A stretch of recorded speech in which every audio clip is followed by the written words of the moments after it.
Hello everyone, welcome back to Gravity Tech, and today we're going over everything new in iOS 16. To start things off with a bang, we're going to go over the redesigned lock screen, which is pretty customizable. Just like on the Apple Watch, if you press and hold on the wallpaper, it opens up the customization screen, where you can choose from a bunch of preset wallpapers. You can choose from a bunch of preset wallpapers, change the colors, the font, and even choose from a bunch of new widgets on the lock screen. There are a bunch of new widgets you can choose from, and each one is unique and cool. They have calendar, activity, weather, news, batteries, clock, fitness, home, news. There's not a lot right now, but they're slowly adding them in. And so see, we basically just made a wallpaper right here.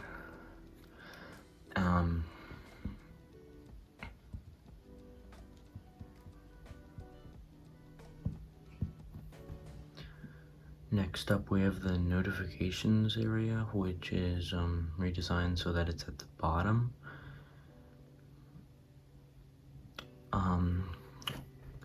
So they put it at the bottom, so Duolingo has a new place to remind you to practice if you want to see your family. Anyways, the notifications show up at the bottom of the screen now, and instead of directly under the time. And if we go into settings and then notifications, we can choose from count, which looks like this. We can choose stack, which looks like this. It's the default. Or we can choose list, which looks like this. So it's like the iOS 15 one, but I like stack.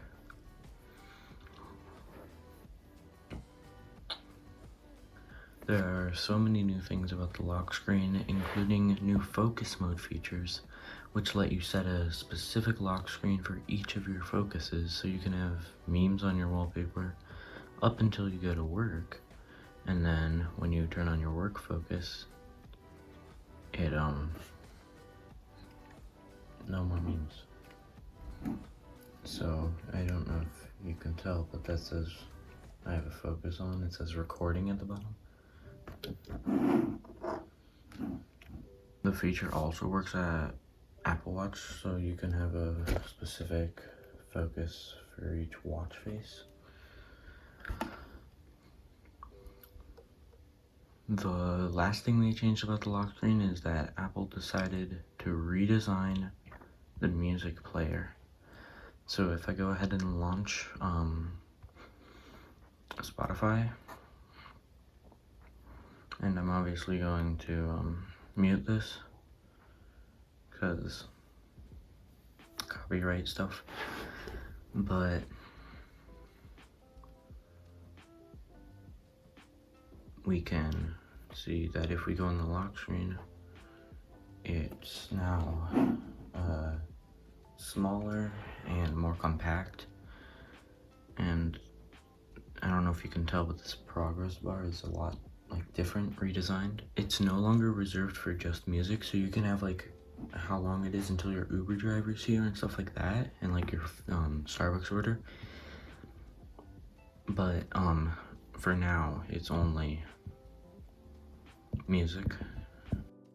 It's focus filters, so if I go here into settings and then focus, I can say that when I'm at work, only a specific calendar will show up, or only a certain inbox on mail will show up, or messages, or Safari.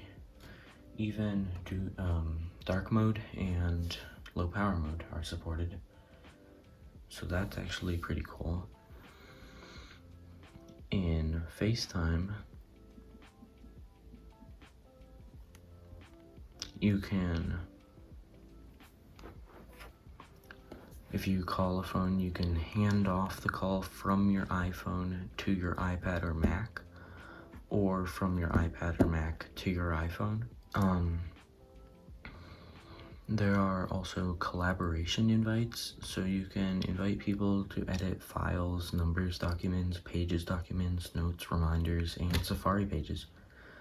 Third-party apps can allow developers to add the collaboration invites through Apple's Messages Collaboration API. You can also use SharePlay in Messages instead of only on FaceTime. So if I go and then SharePlay, here we go. And then I can send a text or FaceTime to a bunch of my contacts. Freeform is Apple's new app, similar to Notes or Pages, where you can draw, write, and add images, videos, audio, other files, and links. You can also collaborate with Apple's new Collaboration API and work together.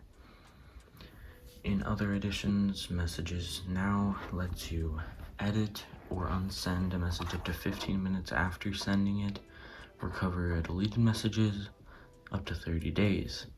So if I go here and just say hello, actually,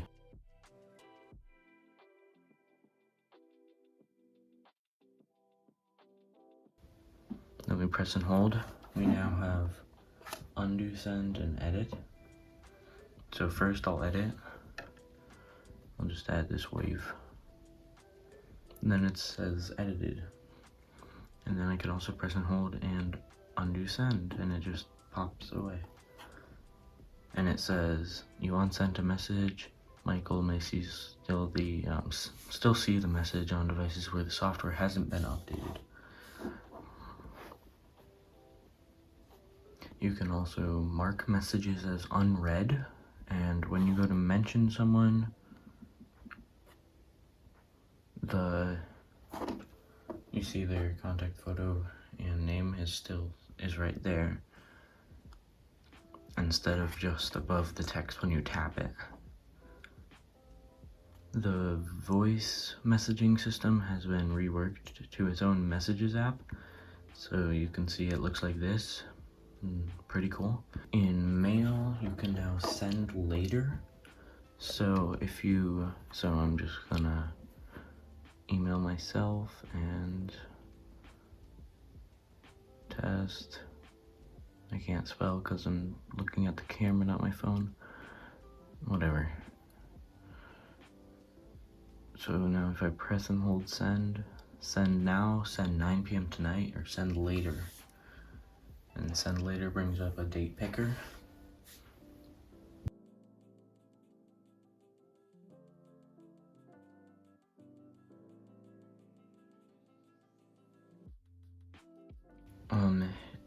Mail also now uses AI to remind you if you forgot to attach something, forgot to add something to your email, like an attachment. You can also use Remind Later to bring back a message so you don't forget about an email. The Photos app, you can now share libraries of photos, so you can share files with one another. Shared library, get started, add participants. So I'm just gonna do, can I add myself? Yeah. Add, next. Choose manually, next. So now I have a shared library. I'm just gonna add a bunch of random ones. I'm not going to, I'm gonna invite via messages.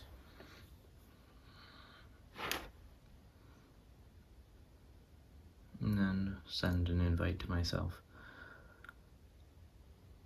Share manually only, done. And so now in the photos, shared library, and in camera, there's a new people thing. So that says shared library, and then if I tap that again, shared library, personal library. So yeah, that's pretty cool.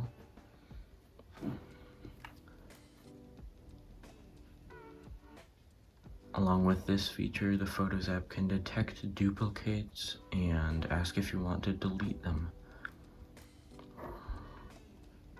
In the Health app, you can use the new medications tool and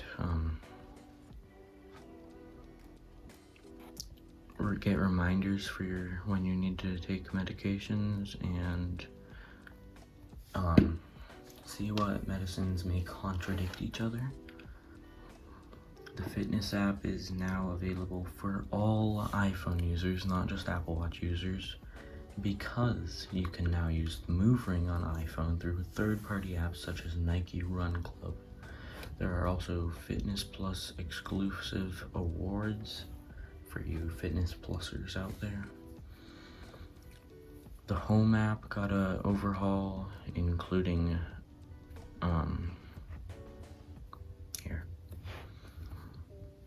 The Home app got an overhaul, including a redesign that changes a bunch of UI. You can see 4 or fewer cameras at the top, I don't have any, and you can swipe for more. The tile design has changed visually, and you can see the status of your accessories with lock screen widgets. The Notes app gains Quick Note, which was previously only for iPad, and Reminders now has pinned lists. The Wallet app got a ton of new stuff, including Apple Pay order tracking, which would show up here. IDs and keys can now be used for apps requiring age/identity verification, and you can send keys through messaging apps with custom permissions. You can also pay after buying something so that you pay over a period of time instead of immediately. Live text.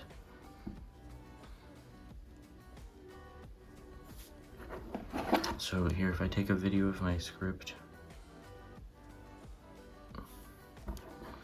and then go here, and the video is now paused.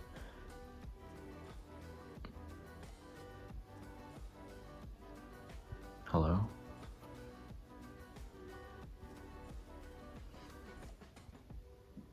Okay, it's a little finicky, but you can see the live text does work on paused videos.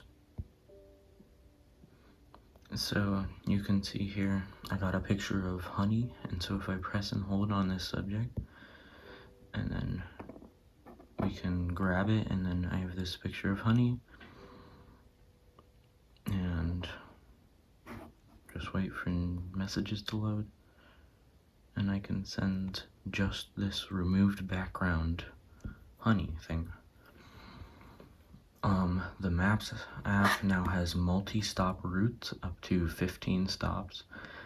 It'll tell you how much transit will cost, and you can store your transit cards in it. In the Weather app, you can now click on the forecast for more information, and including temperature, forecast, and more. Safari gains shared tab groups to allow you to share groups with tabs with friends and family. And security passkeys are added with high security passwordless sign-on. And if you go to settings and then click on your iCloud, password and security, and then at the bottom, automatic verification, you can see you will bypass CAPTCHAs. And there are a bunch of small updates that we won't go over right now, but that has been iOS 16. Thank you all for watching. Don't forget to like and subscribe, and have a great day.